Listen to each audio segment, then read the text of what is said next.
എല്ലാവർക്കും പുതിയ വീഡിയോയിലേക്ക് സ്വാഗതം. എല്ലാവർക്കും സുഖമാണല്ലോ. എല്ലാ മാന്യ സബ്സ്ക്രൈബേഴ്സിനും ഒരുപാട് താങ്ക്സ് കേട്ടോ, ഞങ്ങളെ സപ്പോർട്ട് ചെയ്യുന്നതിൽ. ഇനി നിങ്ങളുടെ സപ്പോർട്ട് തുടർന്നും പ്രതീക്ഷിക്കുന്നു. അപ്പോൾ ഇന്ന് ഞാൻ വന്നിരിക്കുന്നത് പുതിയൊരു റെസിപ്പി ആയിട്ടാണ്. അതെന്താണെന്നല്ലേ, നമ്മുടെ മുട്ട മപ്പാസ്. നമ്മുടെ മുട്ട മപ്പാസാണ് ഇന്നത്തെ നമ്മുടെ സ്പെഷ്യൽ റെസിപ്പി. എല്ലാവരും കാണണം, നിങ്ങൾക്ക് തീർച്ചയായിട്ടും ഇഷ്ടപ്പെടും. അപ്പോൾ നമുക്ക് എങ്ങനെയാണ് മുട്ട മപ്പാസ് തയ്യാറാക്കുന്നതെന്ന് നോക്കാം. വീഡിയോയിലോട്ട് പോകാം.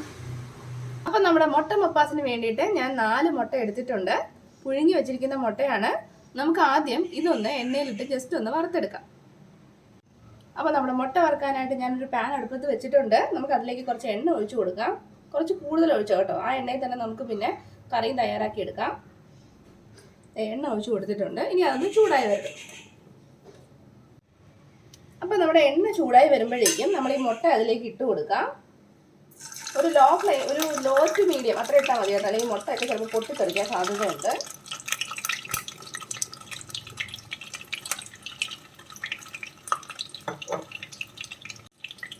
അതിൻ്റെ കൂടെ ഒരല്പം മഞ്ഞൾപ്പൊടി കൂടി നമുക്ക് ഇട്ട് കൊടുക്കാം. അപ്പോൾ മഞ്ഞൾപ്പൊടി ഇട്ട് കൊടുത്തതിന് ശേഷം നമ്മളൊന്ന് സോട്ട് ചെയ്ത് കൊടുക്കണം, അല്ലെങ്കിൽ മഞ്ഞൾപ്പൊടി ആ എണ്ണയിൽ കിടന്ന് കരിഞ്ഞു പോകാൻ സാധ്യതയുണ്ട്.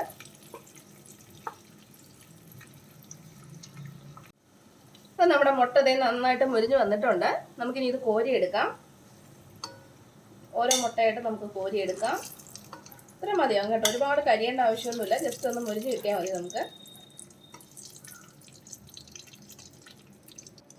ഇനി നമ്മൾ മുട്ട വറുത്ത അതേ എണ്ണയിൽ തന്നെയാണ് നമ്മൾ കറി തയ്യാറാക്കാൻ പോകുന്നത്. അപ്പോൾ ആദ്യമായിട്ട് അതിലേക്ക് ഒരു 3 പച്ചമുളക് ചെറുതായിട്ട് അരിഞ്ഞത് അത് നമുക്ക് ചേർത്ത് കൊടുക്കാം. ആ പച്ചമുളകിൻ്റെ പച്ച ചുവയൊക്കെ മാറുന്നത് വരെ നമുക്കൊന്ന് സോട്ട് ചെയ്തെടുക്കാം. ഒരു 2 മിനിറ്റ് അത്രയും മതിയാവും. നമ്മൾ 4 മുട്ടയല്ലേ എടുത്തത്, അപ്പോൾ അതിന് വേണ്ടി ഞാൻ 3 പച്ചമുളക് മാത്രമേ എടുത്തിട്ടുള്ളൂ കേട്ടോ. പിന്നെ നമ്മുടെ എരിവിനനുസരിച്ച് ചേർക്കാം. നമ്മളെ മപ്പാസ് എന്ന് പറഞ്ഞാൽ നമ്മൾ മുളക് പൊടിയൊന്നും അതിനകത്ത് ചേർക്കില്ല. അപ്പം ഈ നമ്മളിടുന്ന ഈ പച്ചമുളകും പിന്നെ കുരുമുളകും മാത്രമേ ഉണ്ടാവൂ എരിക്ക്. അപ്പോൾ നിങ്ങൾക്ക് ഒരുപാട് ഉണ്ടാക്കണമെങ്കിൽ എരി കൂടുതൽ വേണമെന്നുണ്ടെങ്കിൽ പച്ചമുളകിൻ്റെ എണ്ണം കൂട്ടാം കേട്ടോ.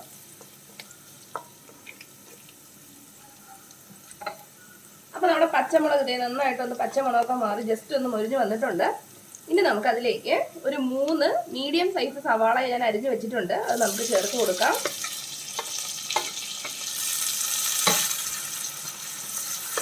ഈ സവാള ബ്രൗൺ നിറമൊന്നും ആവണ്ട, പക്ഷെ നമുക്ക് നന്നായിട്ടൊന്ന് വെന്ത് കിട്ടണം. വേണമെങ്കിൽ നമുക്ക് അടച്ചു വെച്ച് ഒന്ന് വേവിച്ചെടുക്കാം കേട്ടോ. അതിനു മുമ്പ് ഇത് പെട്ടെന്ന് വരാൻ വേണ്ടി നമുക്ക് കുറച്ച് ഉപ്പ് ചേർത്ത് കൊടുക്കാം.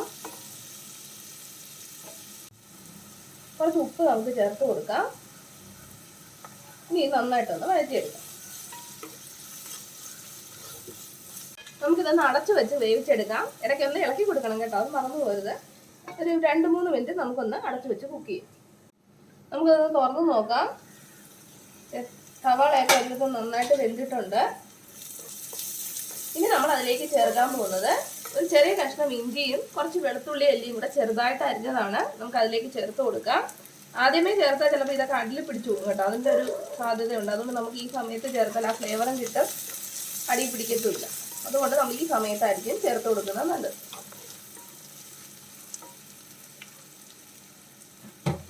അതിൻ്റെ കൂടെ തന്നെ നമുക്കൊരു തക്കാളി ചെറുതായി മുറിച്ചതും കൂടി ഇതിലേക്ക് ചേർത്ത് കൊടുക്കാം. ഈ തക്കാളിയും നമുക്ക് നന്നായിട്ടൊന്ന് വെന്ത് കിട്ടണം കേട്ടോ. ഒന്ന് ഇളക്കി കൊടുത്തിട്ട് നമുക്ക് നേരത്തെ പോലെ ഒന്ന് അടച്ചു വെച്ച് ഒന്ന് വേവിച്ചെടുക്കാം. അത് പെട്ടെന്ന് വെന്തോളാം, അധികം സമയമൊന്നും എടുക്കില്ല. നമുക്കിനി ഒന്നുകൂടി കുറച്ച് നേരം കൂടി ഒന്ന് അടച്ചു വെക്കാം. നമുക്കിതൊന്ന് തുറന്ന് നോക്കാം. തക്കാളിയൊക്കെ നന്നായിട്ട് വെന്തിട്ടുണ്ട്. ഇനി നമുക്കിതിലേക്ക് കുറച്ച് കുരുമുളക് പൊടി ചേർത്ത് കൊടുക്കാം. നമ്മുടെ എരിവിനനുസരിച്ച് ചേർക്കാം കേട്ടോ. ഞാനിപ്പോൾ ഒരു 1/2 ടീസ്പൂണോളം കുരുമുളക് പൊടിയാണ് ചേർക്കുന്നത്. നന്നായിട്ടൊന്ന് മിക്സ് ചെയ്ത് കൊടുക്കാം. പിന്നെ നമുക്ക് വേണ്ടത് കുറച്ച് പെരുംജീരകത്തിൻ്റെ പൊടിയാണ്.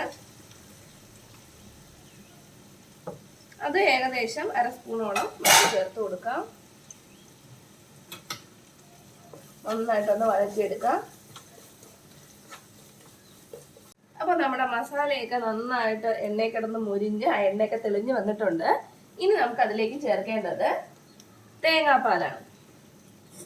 1 കപ്പ് തേങ്ങാപ്പാൽ. അത് നമുക്ക് ഇതിലേക്ക് ചേർത്ത് കൊടുക്കാം. അധികം വെള്ളമൊന്നും ചേർക്കാത്ത പാലാണ് കേട്ടോ. തേങ്ങാപ്പാൽ ചേർത്ത് കഴിഞ്ഞാൽ പിന്നെ നമ്മൾ തിളപ്പിക്കരുത്. ഫ്ലെയിം നേരെ ലോയിലാക്കിക്കോണം. പിന്നെ തിളയ്ക്കാൻ പാടില്ല. ഈ സമയത്ത് നമുക്ക് ഉപ്പ് ഒന്ന് ചെക്ക് ചെയ്ത് കൊടുക്കാം. കുറവാണെങ്കിൽ നമുക്ക് ഇപ്പം ചേർത്ത് കൊടുക്കാം കേട്ടോ. അപ്പോൾ ഉപ്പൊക്കെ നമുക്ക് കൃത്യമായിട്ടുണ്ട്. ഇനി നമുക്കിതിലേക്ക് നമ്മൾ നേരത്തെ തന്നെ വറുത്ത് വെച്ച മുട്ട നമുക്കതിലേക്ക് ചേർത്ത് കൊടുക്കാം.